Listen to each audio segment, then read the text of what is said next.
What's going on, everybody? In today's video, I'm going to show you exactly how you can use the program Docusign to send contracts to anybody in the world from you being anywhere in the world. Docusign is one of the instrumental programs that allow me to wholesale real estate completely virtually, nationwide, without me having to go travel to all of these different places.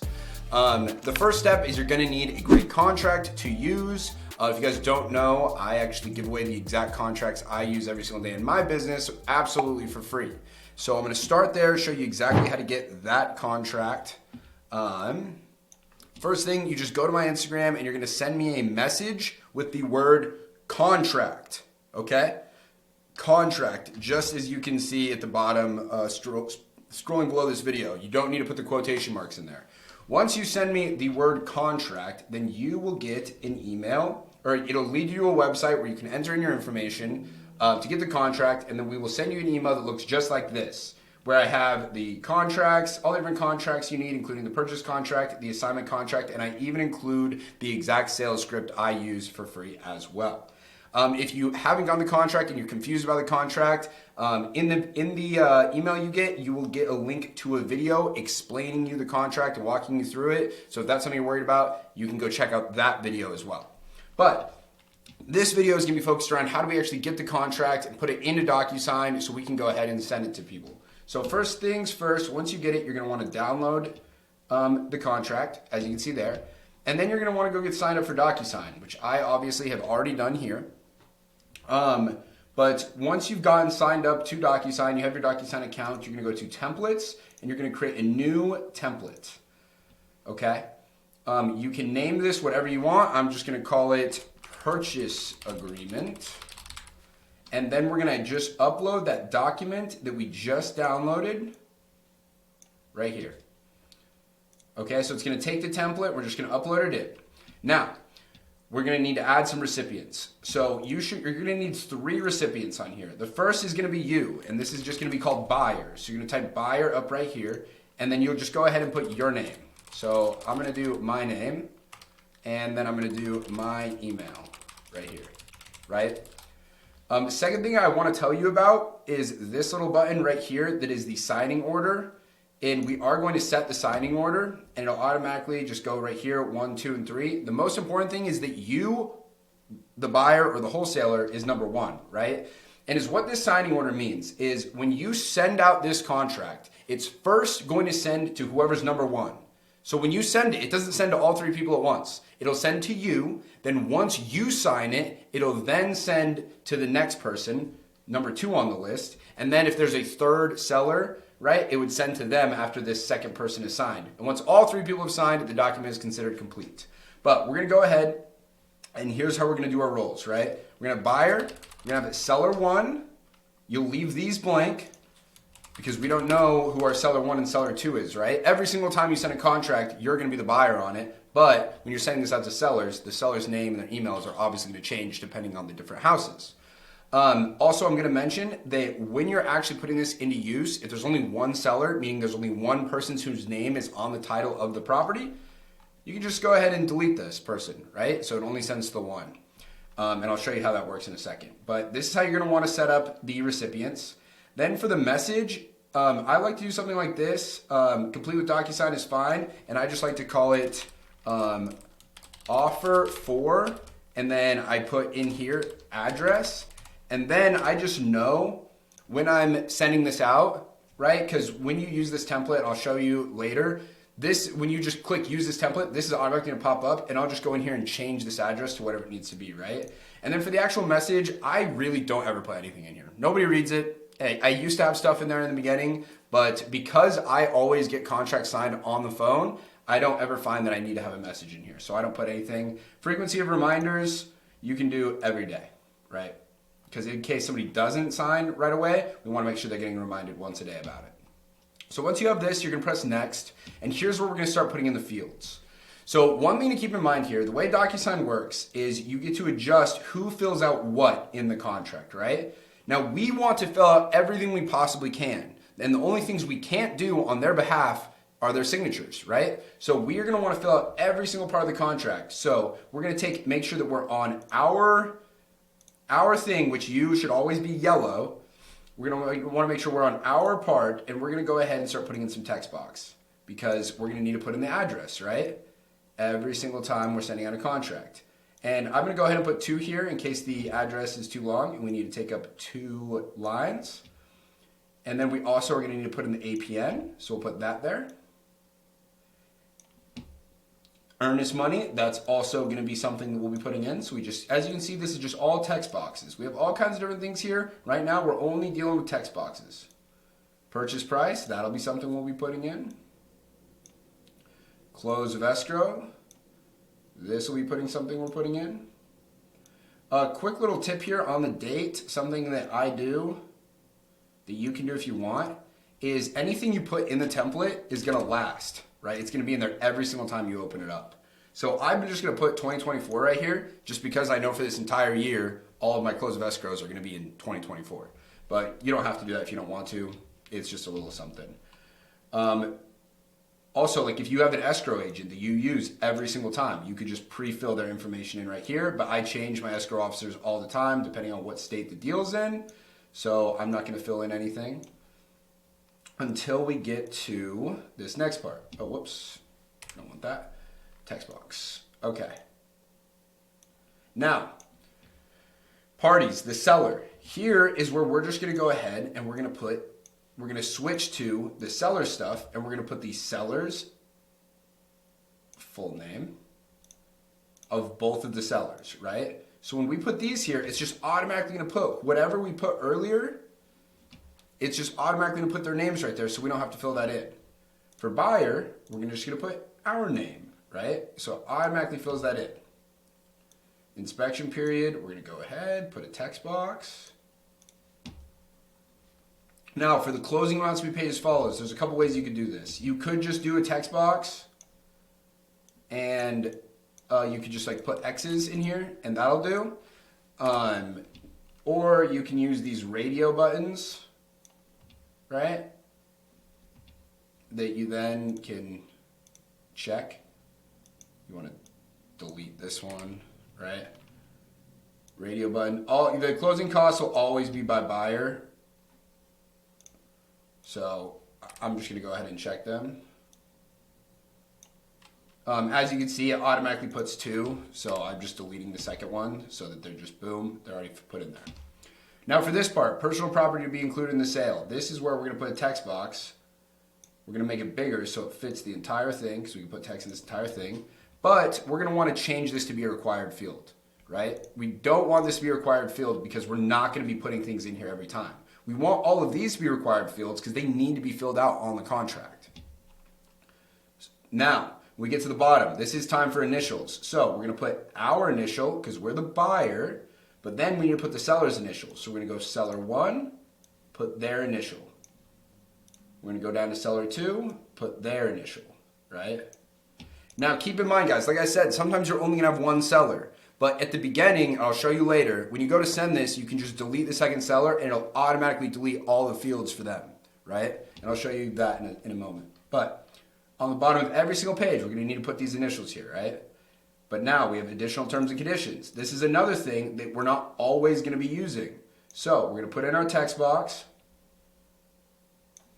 and we're going to change it from required field. Now there's nothing else we need to put here except for initials, right? So we're going to go ahead, boom. And I'm just going to go down right now and I'm going to put all my initials on here so I don't have to switch back because I just know every single thing my initials need to be in, right? So I'm just going to put them all there. Scroll back up. Okay. Now we're going to put the seller's initials. And I'm just going to put all the initials in again for seller 1, right? Because I just know this needs to be done. We'll come back up to all of this in a second, all this other stuff. But right now, we're just going to get all the initials taken care of. So we know that all the initials are on all of the bottoms of the pages. Also, quickly to note, it doesn't matter that these are like covering the text, but if you want to, you can adjust them to be smaller or bigger if you want. If you're a person who really cares about the way things look. I'm not one. Oh shoot, I just realized that my camera is covering a bunch of things. My bad. We're going to move it right here to the beginning so you can kind of see. But as you can see, all the initials, right? We're all there. Cool. Let's move this camera We're going to go over here for now. All right. So once we've got all the initials on there, now we're going to fill in all these other parts. I'm just scrolling up just to make sure I didn't miss anything. Okay. So next line right here. If you, right here, I have in this agreement that we're just disclosing that a member of my company is a real estate agent. If you do not have a real estate license, or nobody in your company has a real estate license, you can delete this part, okay? So you would put this document into a PDF editor before you uploaded it into here, and you would just delete that. But because a member of my company, right, where I'm going to come in here, and I'm going to put my company, so We Buy Homes Cash, LLC, is a licensed real estate agent in the state of Texas. I put this, or I'm sorry, not Texas, Arizona. And I put this in here just because that's true for me. If it's not true for you, you can just delete this entire sentence and just keep it here to, you'll only want to keep buyer as a wholesale buyer, which means buyer is an investor who in its discretion may assign its contractual interest in the property for a profit. Purchase price may not reflect the property's fair market value. You want to keep that part in there. But all the rest you can delete if you're not licensed.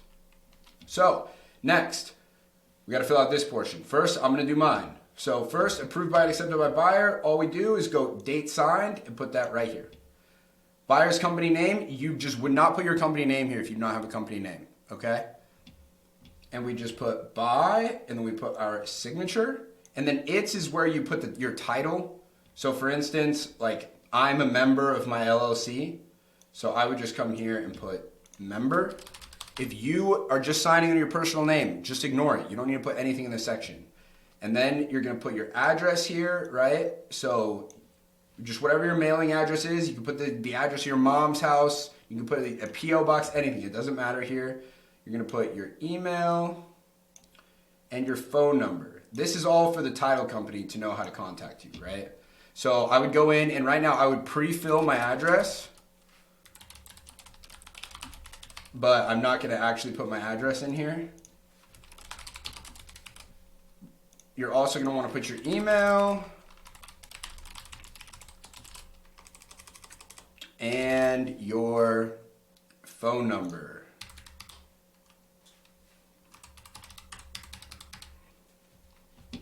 Okay? Now, over here, we need to go seller one, and we're going to put date signed. And we're also going to put for seller 2, date signed, right here. I know it's not going to fit perfectly. It doesn't matter. Name, we're going to go seller 1, their name. Then we're going to put their signature. And I know it overlaps. It doesn't matter. Now, email, boom. Seller 2, name, signature, email. Oh, whoops, absolutely, never mind. My bad. Move the seller 2 date to right here. Okay, just like that. Then boom, you have it. You're good. You're ready to send a contract, okay? So we're going to go ahead and save and close this.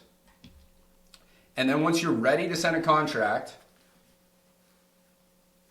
you're going to go to your purchase agreements, which will be right here in your templates, right? I just created this one. I'm going to press use.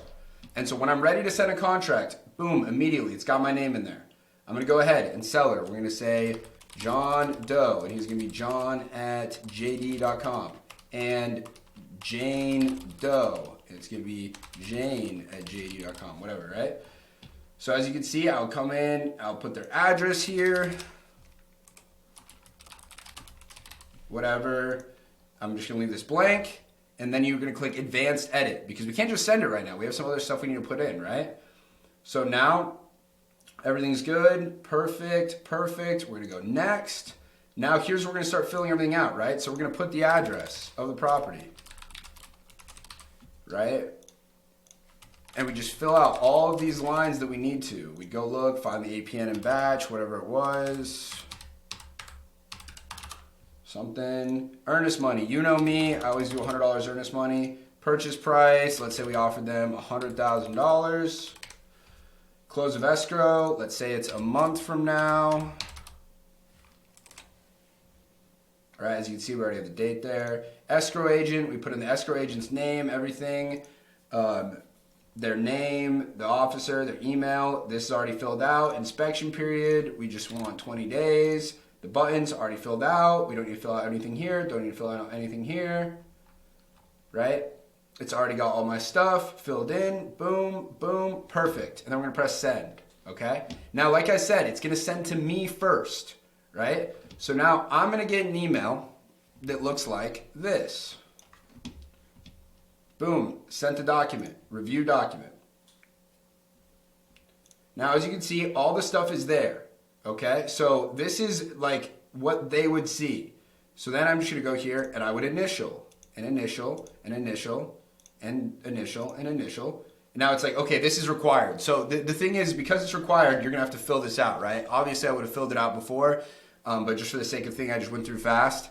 But then basically anything that needs to be required would already be filled out. And then when you're done, you press finish, okay? Once I press finish, then it would send to the next person in the signing order. So it would send to John Doe or whatever, right?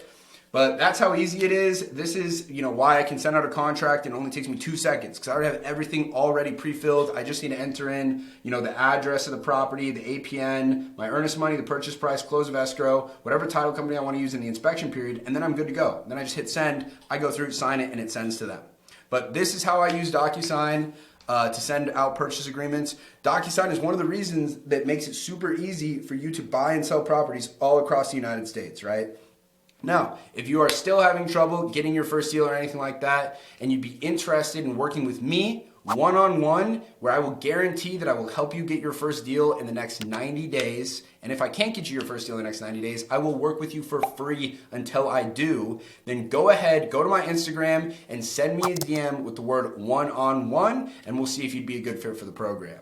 If you found this video to be helpful, go ahead and please click the like button and subscribe to my channel, okay? I'm going to get 10,000 subscribers on YouTube this year, okay? And in order for me to do that, I'm gonna be making the best possible content I can to help you guys out in your wholesaling and your real estate investing journey, okay? But anyways, guys, thank you so much for watching. I appreciate it more than you know. Gonna be continuing to make these videos, so again, go subscribe, and we'll see you guys on the next one.